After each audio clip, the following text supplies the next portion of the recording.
আমার নবীকে জিজ্ঞেস করা হয়েছে মেয়েরা কতটুকু পর্দা করবে। আজকে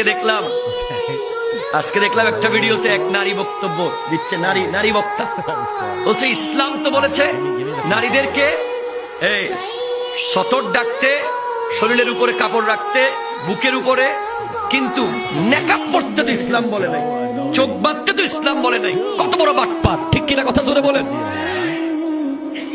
কিভাবে হালাল করতে চাচ্ছে? এটা ফিতনা থেকে বাঁচার জন্য নবীজিকে জিজ্ঞেস করা হয়েছে কতটুকু পর্দা করা উচিত। নবীজি বলেছেন যতটুকু আগুন থেকে বাঁচাতে চাও, শরীরের যতটুকু অংশ আগুন থেকে বাঁচাতে চাও অতটুকু ঢেকে রাখো। আরো জোরে বলেন না ভাই সুবহানাল্লাহ। Okay. Is another one gonna show up? Oh my god. That was close. Alright, just give me the finish line now. Huh? Oh my god.